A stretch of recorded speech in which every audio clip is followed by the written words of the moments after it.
Senhor Deus e Pai, Pai de Jesus Cristo, nosso Salvador, Deus de novos começos, Deus de novos caminhos. Abençoa, meu Deus, este meu irmão que está participando do discipulado. Abra a mente dele, abra a mente dela, para que entenda a tua palavra, as doutrinas das sagradas Escrituras. Em nome de Jesus eu peço ao Senhor. Amém, meu Deus. A paz do Senhor Jesus, meu irmão, a paz do Senhor, minha irmã, tudo bem? Graça e paz. Estamos aqui novamente com o nosso discipulado. As aulas que o irmão Leandro propôs para trazer para toda a igreja, todos os meus conhecidos.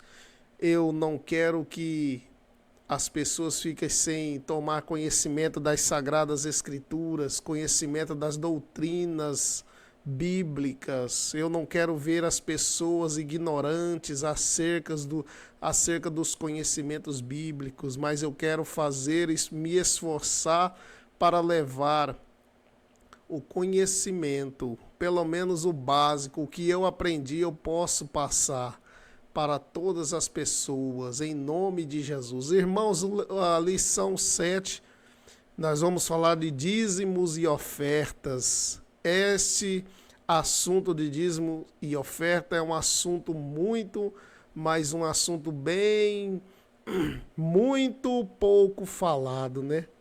É muito pouco falado, quase nada, né, irmãos? Quase não se fala desse assunto, quase não se ensina. Muito pouco você ouve falar. Então eu quero trazer no discipulado esse estudo do dízimos e oferta. Nosso texto áureo vai estar lá na segunda carta de Coríntios, capítulo 9, versículo 6. E digo isto, que o que semeia pouco, pouco também ceifará. E o que semeia em abundância também ceifará. Está aí, irmãos, o texto áureo do estudo do dízimos e ofertas. A verdade doutrinária está em que a maldição do Senhor habita na casa do ímpio, mas a habitação do justo ele abençoará. Diz o Provérbios, né, irmãos? Irmãos, como de costume, está aí o nosso texto base, a leitura base do assunto de dízimos e ofertas, está lá em Malaquias, aquele texto que todos conhecem, Malaquias 3, versículos 7 ao 11. Desde os dias de vossos pais, vos desviaste dos meus estatutos e não os guardaste. Tornai-vos para mim, e eu tornarei para vós, diz o Senhor dos Exércitos. Mas vós dizeis, em que havemos de tornar? Roubará o homem a Deus? Todavia vós me roubais, e dizei, em que te roubamos? Nos dízimos e nas ofertas alçada. Com maldição sois amaldiçoados, porque me roubam a mim. Vós, toda a nação. Trazei todos os dízimos à casa do tesouro, para que haja mantimento na minha casa, e depois fazei prova de mim, diz o Senhor dos Exércitos, se eu não vos abrir as janelas do céu, e derramar sobre vós uma bênção tal, que dela vos advenha maior abastança. E por vossa causa repreenderei o devorador, para que não vos consuma o fruto da terra, e a vide do campo não vos será estéril, diz o Senhor dos Exércitos. Está aí, no decorrer desse estudo de hoje, nós vamos estudar esse assunto, vamos entender o texto, irmãos, e vamos estar mais por dentro agora deste assunto. Irmãos, como de costume, também a devoção diária, no domingo você leia Deuteronômio, capítulo 28, do verso 1 ao 7. Segunda-feira, Deuteronômio, capítulo 28, do 8 ao 14. Terça, Deuteronômio, capítulo 1, verso 10 e o 11. Quarta, Mateus 13, do versículo 1 ao 8. Quinta, Mateus 23, verso 23 ao 26. Sexta, Lucas capítulo 6, verso 30 ao 36. E no sábado, primeira carta de Paulo a Timóteo, capítulo 6, verso 17 até o 19. Os objetivos que eu quero trazer, porque eu quero trazer o ensino sobre dízimos e ofertas. Eu quero levar o aluno a compreender a verdade bíblica sobre a mordomia cristã. Você vai entender. Aceitar o ensino bíblico com relação ao dízimo e as ofertas alçadas. Você vai entender o assunto. Depois que você entender, aí você passa a aceitar esta bênção tão maravilhosa que é de dar. Entender que o dízimo é uma ordenança divina. Você vai entender também. Eu quero que o meu objetivo fazer com que desenvolva uma atitude de disposição de servir ao Senhor com seus bens. Tá vendo, irmãos? Devolver o dízimo ou dar ofertas alçadas também é uma atitude de servir a Deus com os nossos bens. Quando devolvemos, também estamos servindo a Deus. Na introdução, mordomia é o cargo ou ofício do mordomo. O mordomo é a pessoa que recebe a incumbência de cuidar dos bens alheios, certo? É um administrador que deve prestar contas daquilo que faz periodicamente. É, portanto, uma pessoa responsável por cuidar e preservar o patrimônio de outro até quando tiver de prestar contas. Tudo que temos ou somos pertence ao Senhor, irmãos. Somos apenas seus administradores, tudo é de Deus, nós não temos nada, nós somente administra. Até a nossa vida pertence a Deus. O Senhor espera que saibamos lidar com aquilo que é dele, como despenseiros fiéis. 1 Coríntios capítulo 4, versículo 2. Eu espero que eu estou sendo, irmãos, bastante... Estou trazendo um texto, uma interpretação bastante fácil de entender, viu, irmãos? Assim, precisamos compreender que o ato de consagrar nossos dízimos e oferta no altar do Senhor é um ato de honra àquele que tudo nos dá. Tá vendo, irmãos? É honrar a Deus. O dar o dízimo e a oferta no altar de Deus é um ato de honrar ao Senhor. Definindo os termos, vamos definir isso aqui, vamos fundamentar este assunto. Na fundamentação, nós vamos buscar lá no Antigo Testamento, de onde começou o dízimo e por que tem dízimo, quem foi que deu início a essa prática de dízimo. Gesto de adoração e louvor, vamos definir esse termo. O que é gesto de adoração e louvor? Nos tempos dos patriarcas, os lugares onde um encontro com Deus tinha acontecido, tornavam-se lugares santos, viu, irmãos? Aonde se encontravam com Deus, aquele lugar se tornava santo. Êxodo capítulo 3, verso 5. Esses espaços eram marcados com um altar e eram realizado um sacrifício sobre ele.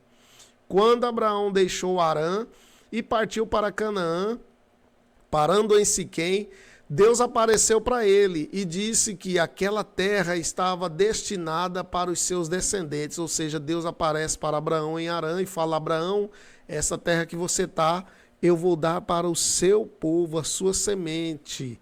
Note que Abraão edificou um altar ao Senhor naquele lugar. Gênesis capítulo 12, versículo 7.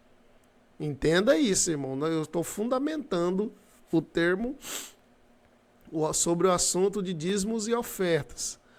Se seguirmos a trajetória de Abraão, o patriarca, nós vamos perceber que em todos os lugares onde ele parou, um altar foi edificado. Abraão caminhava, parava em um lugar e ele edificava um altar. O único lugar onde não edificou um altar foi no Egito, irmãos. E foi exatamente ali que os seus descendentes foram escravos por quase 400 anos. Jacó seguiu o exemplo também de seu avô Abraão e sempre edificava altares. Isso nos ensina que onde há uma promessa, há um altar, irmãos.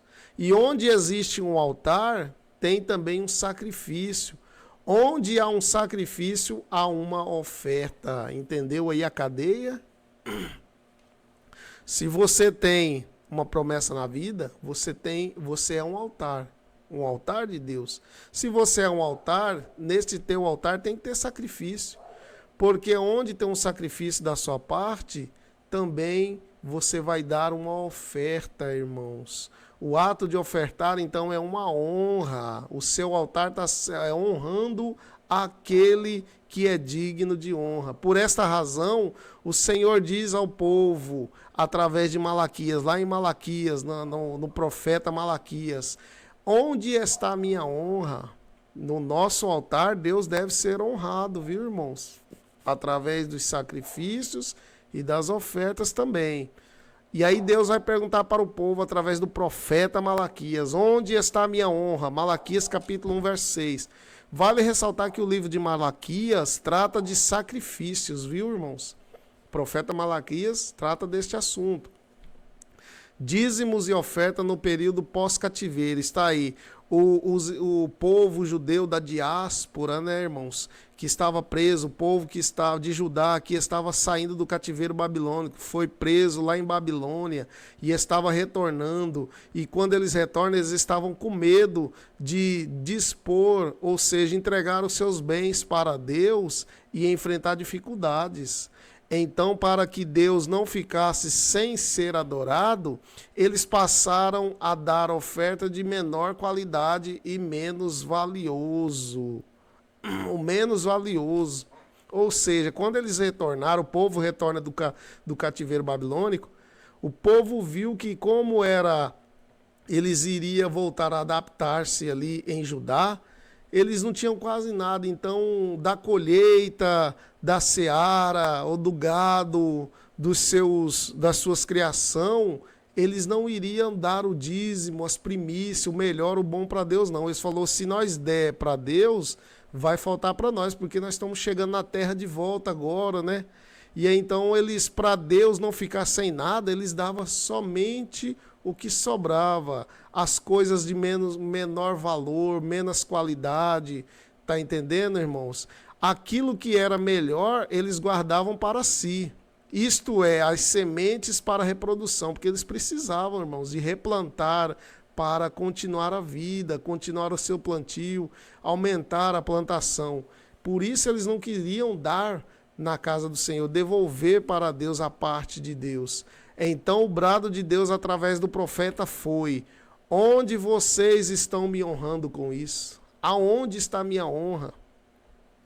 Então ofertar e trazer dízimos ao Senhor é um gesto de honra, viu, irmãos? Provérbios capítulo 3 também Salomão vai escrever lá que nós devemos honrar ao Senhor com as nossas fazendas e com as primícias de toda a nossa renda.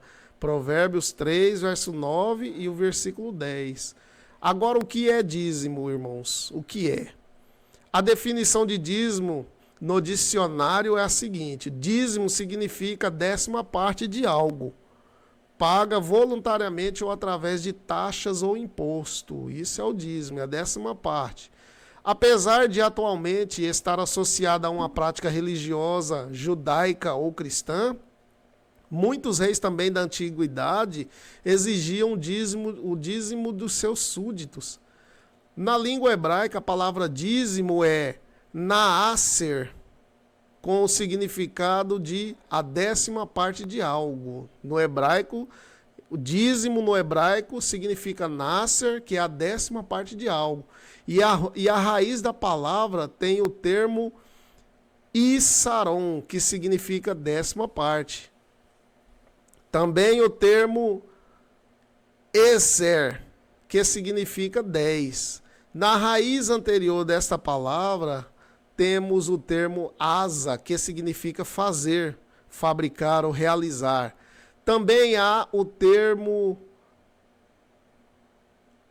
maase, que significa feito, obra, dando a entender a 10ª parte do que realiza, do que se realiza, ou 10ª parte de uma obra.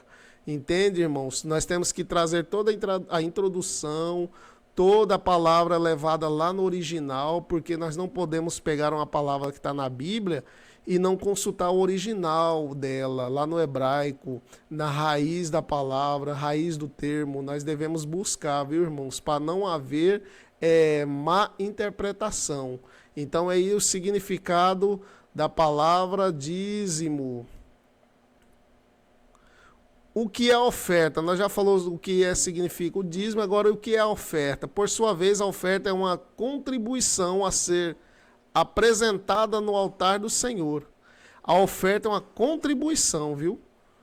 A ser apresentada no altar do Senhor como forma de adoração e gratidão. Olha aí. Enquanto o dízimo fala de fidelidade e reconhecimento, entende isso aqui? Dízimo é fidelidade e reconhecimento. Oferta é gratidão e adoração. Você quer ser grato a Deus? Você quer adorar a Deus? É oferta. Você é fiel a Deus? Você reconhece a Deus por tudo que Ele te dá?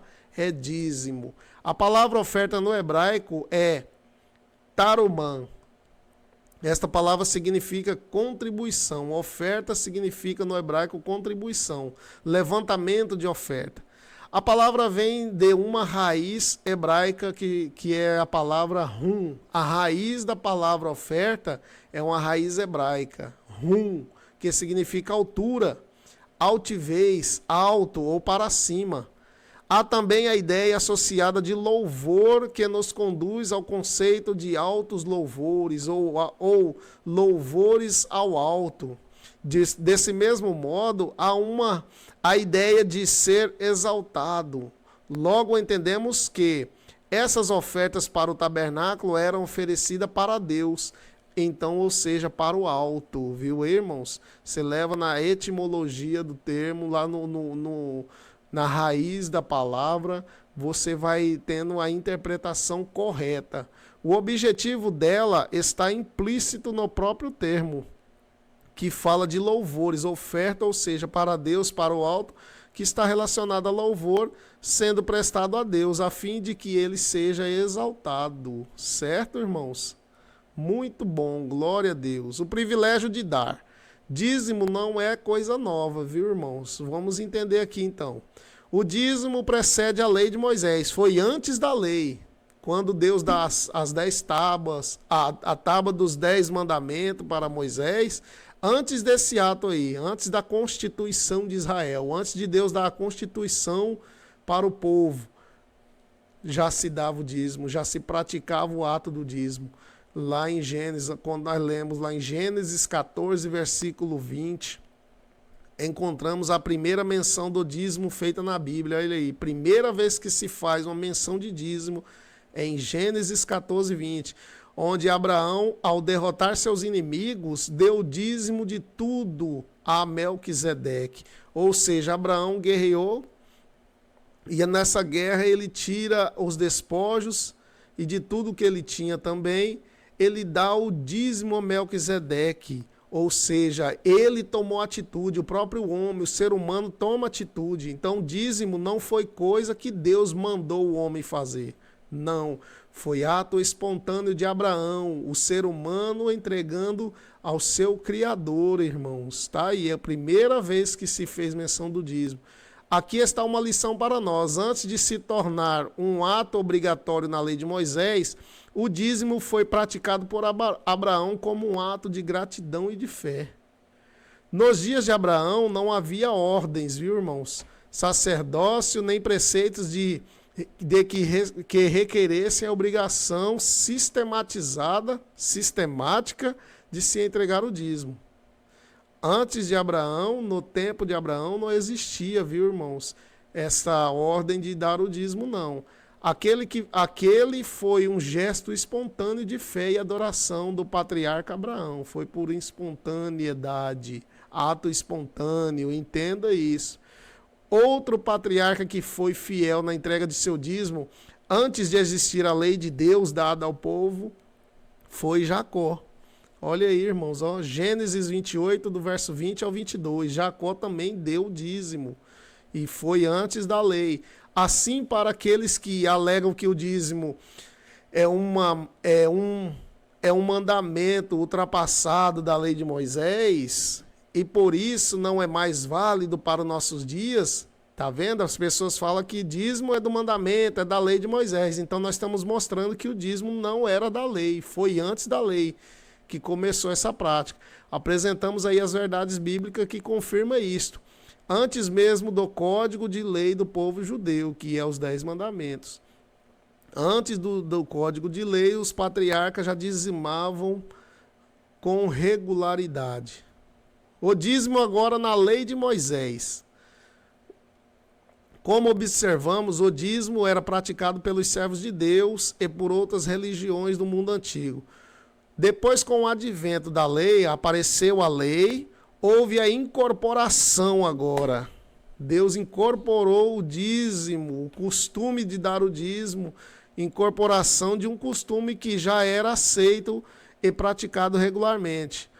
Então, 250 anos depois da experiência de Jacó lá em Betel, da devolução do dízimo, que Jacó devolve o dízimo, depois de 250 anos, o Senhor orientou a Moisés a instituir oficialmente o dever de cada judeu entregar o dízimo. Está lá em Levítico 27, versículo 30 ao 33, quando Deus ordena a Moisés colocar nos mandamentos, nas leis, que o povo deveria devolver o dízimo. Mas antes disso não era lei. Agora virou lei para o povo, né? Agora virou uma ordem divina. Para isso, os judeus deveriam ter consciência de que estavam entregando algo para o Senhor. Em Deuteronômio 12, verso 6. Mais tarde, Malaquias também afirmou que o povo se retinha os seus dízimos e estava roubando ao Senhor. Eles estavam retendo o dízimo. E aí então Deus brada pela boca do profeta e fala que vocês estão me roubando. O dízimo nos livros históricos e proféticos. Aí, o históricos é de Josué até Esther, né? Isso. Nos livros históricos e proféticos, encontramos lições sobre a prática do dízimo. Nos grandes avivamentos religiosos da história de Israel, Deus usou homens para lembrar ao povo o dever de dizimar. Um exemplo disso, temos o avivamento liderado por Ezequias, lá em 2 Crônicas 29 e 30, capítulo 29, capítulo 30. Ao conclamar o povo ao arrependimento e à purificação do templo, Ezequias reorganizou o sacerdócio. 2 Crônicas 31, versículo 2. Como consequência dessa reorganização, como consequência desse avivamento, o povo foi conclamado a entregar dízimo fielmente. 2 Crônicas 31, versículos 5, 6, 12 e 15. Nos dias de Neemias não foi diferente. Houve um avivamento de arrependimento e confissão de pecado, lá em Neemias capítulo 9. O líder pós-cativeiro, depois da diáspora, esse líder, Neemias, exortou o povo a ser dizimista. Neemias capítulo 10, versículo 37 e 38, capítulo 12, versículo 44, capítulo 13, verso 5 e versículo 12. O pacto com Deus foi selado e as bênçãos foram abundantes naqueles dias. Acrescente-se a esse exemplo o que ocorreu nos dias de Amós também, viu, irmãos? Em Amós, capítulo 3, versículo 8 ao 10, e também nos dias de Malaquias, capítulo 3, verso 7 ao 11, o texto que nós lemos. Continue comigo, Deus te abençoe, em nome de Jesus.